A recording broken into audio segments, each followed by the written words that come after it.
부산진 믿음의 가족 여러분, 오늘도 주님의 말씀 안에서 배움과 성장이 있는 하루가 되시기를 바랍니다. 오늘 말씀은 호세아서 2장 14절에서 3장 5절입니다. 그러므로 보라, 내가 그를 타일러 그친 들로 데리고 가서 말로 위로하고 거기서 비로소 그의 포도원을 그에게 주고 아골 골짜기로 소망의 문을 삼아주리니 그가 거기서 응대하기를 어렸을 때와 애굽 땅에서 올라오던 날과 같이 하리라. 여호와께서 이르시되 그날에 내가 나를 내 남편이라 일컫고 다시는 내 바알이라 일컫지 아니하리라. 내가 바알들의 이름을 그의 입에서 제거하여 다시는 그의 이름을 기억하여 부르는 일이 없게 하리라. 그날에는 내가 그들을 위하여 들짐승과 공중의 새와 땅의 곤충과 더불어 언약을 맺으며 또 이 땅에서 활과 칼을 꺾어 전쟁을 없이 하고 그들로 평안히 눕게 하리라.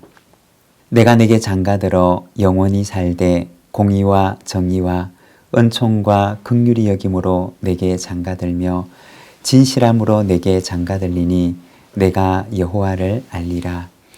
여호와께서 이르시되 그날에 내가 응답하리라. 나는 하늘에 응답하고 하늘은 땅에 응답하고 땅은 곡식과 포도주와 기름에 응답하고 또 이것들은 이스라엘에 응답하리라. 내가 나를 위하여 그를 이 땅에 심고 긍휼히 여김을 받지 못하였던 자를 긍휼히 여기며 내 백성 아니었던 자에게 향하여 이르기를 너는 내 백성이라 하리니 그들은 이르기를 주는 내 하나님이시라 하리라 하시니라. 여호와께서 내게 이르시되 이스라엘 자손이 다른 신을 섬기고 건포도 과자를 즐길지라도 여호와가 그들을 사랑하나니 너는 또 가서 타인의 사랑을 받아 음녀가 된 그 여자를 사랑하라 하시기로 내가 은 15개와 보리 한 호멜 반으로 나를 위하여 그를 사고 그에게 이르기를 너는 많은 날 동안 나와 함께 지내고 음행하지 말며 다른 남자를 따르지 말라. 나도 내가 그리하리라 하였노라.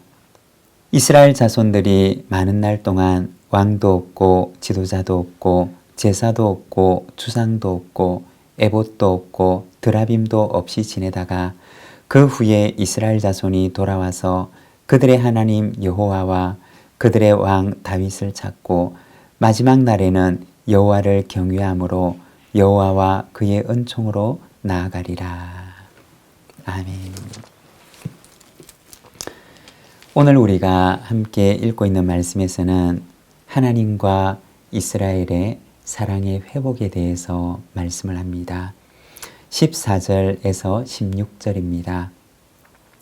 그러므로 보라, 내가 그를 타일러 거친 들로 데리고 가서 말로 위로하고 거기서 비로소 그의 포도원을 그에게 주고 아골 골짜기로 소망의 문을 삼아주리니 그가 거기서 응대하기를 어렸을 때와 애굽 땅에서 올라오던 날과 같이 하리라. 여호와께서 이르시되 그날에 내가 나를 내 남편이라 일컫고 다시는 내 바알이라 일컫지 아니하리라. 오늘 말씀에 보면 거친 들에서 그를 타이르고 위로하는 하나님의 모습을 보여주고 있습니다. 여기서 거친 들이라고 하는 곳은 이스라엘 백성들이 애굽에서 나와서 약속의 땅으로 가기 위해 반드시 지나가야만 했던 이 광야를 가리키는 말입니다. 우리가 성경에 보면 광야라고 하는 것은 이스라엘 백성들에게 고난의 장소였습니다. 또한 그들을 시련하게 하는 장소였습니다.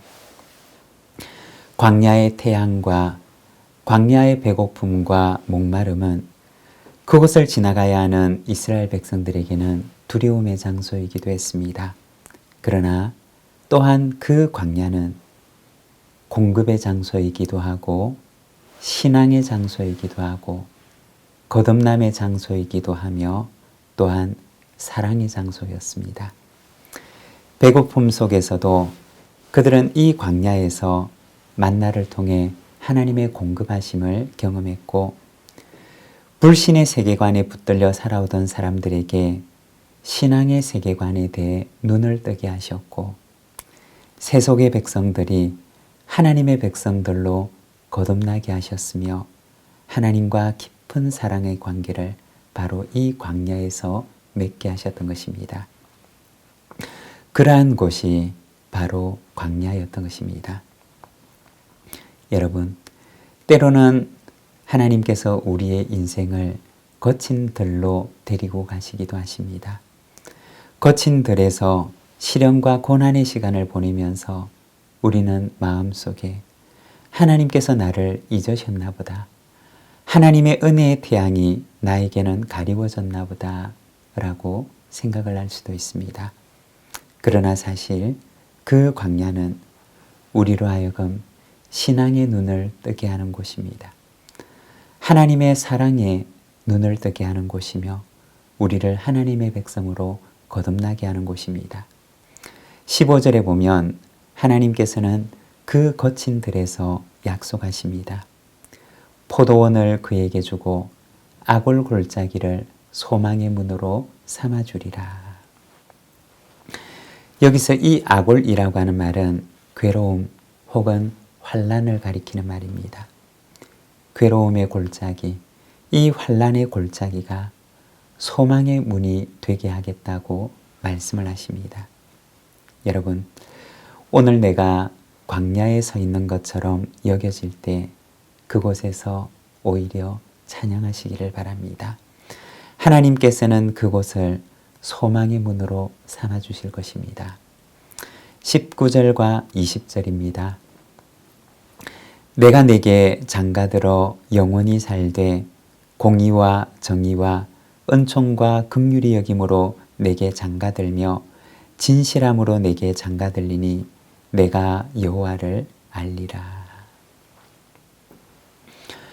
여기에 보면 하나님과 이스라엘과의 관계를 혼인관계에 비추어서 말씀을 하십니다.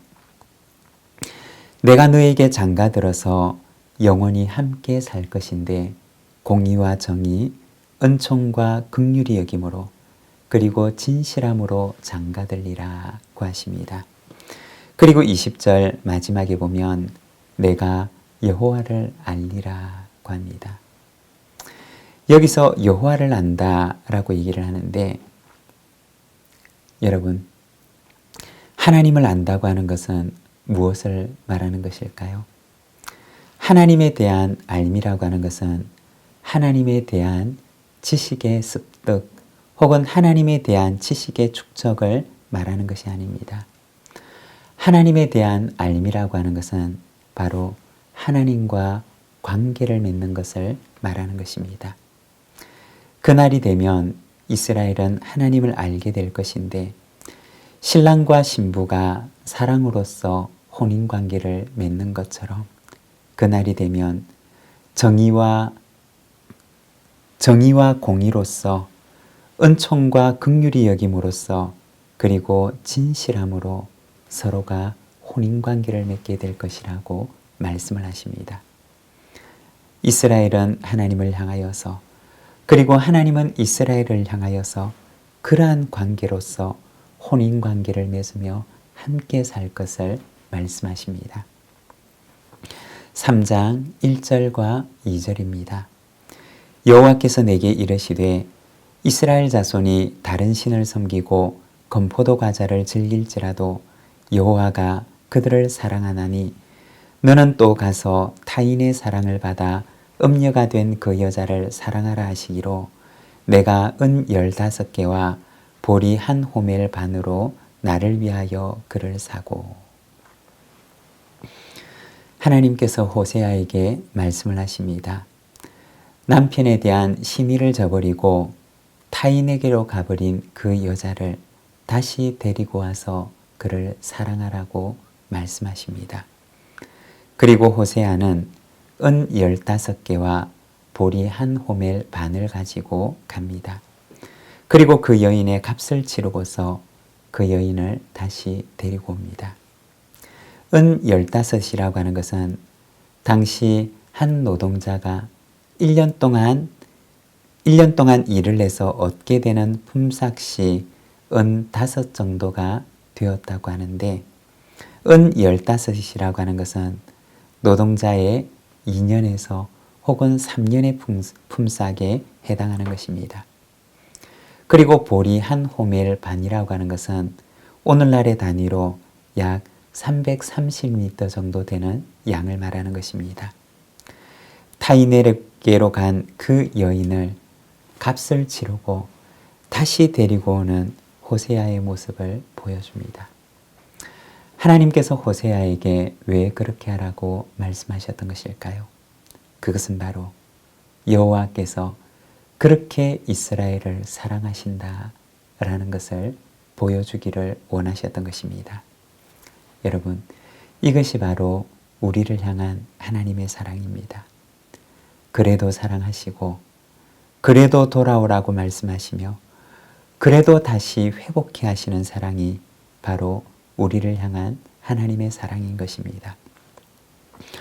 주님의 사랑 앞으로 우리가 다시 돌아가며 주님의 사랑처럼 우리도 그러한 사랑을 닮아가는 저와 여러분의 삶이 되시기를 바랍니다. 기도하겠습니다.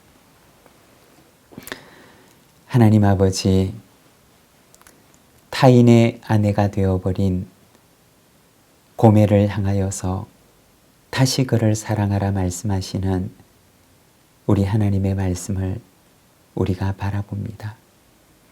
하나님께서 그렇게 이스라엘을 사랑하시며 하나님께서 그렇게 우리를 사랑하심을 말씀하시는 호세아의 말씀을 바라봅니다. 사랑하는 하나님 아버지, 우리를 긍휼히 여겨주시고 우리를 다시 회복해 하시는 하나님께로 돌아가는 저희들의 삶이 되게 하여 주시옵소서. 주님, 오늘 우리의 삶을 주께 의탁하오니 우리를 향한 하나님의 사랑을 깨닫게 하시고 또한 하나님을 닮은 사랑으로 우리도 내 이웃을, 내 형제를, 자매를 그렇게 사랑할 수 있도록 주님, 우리에게 사랑의 힘을 허락하여 주시옵소서. 예수님의 이름으로 기도드립니다. 아멘.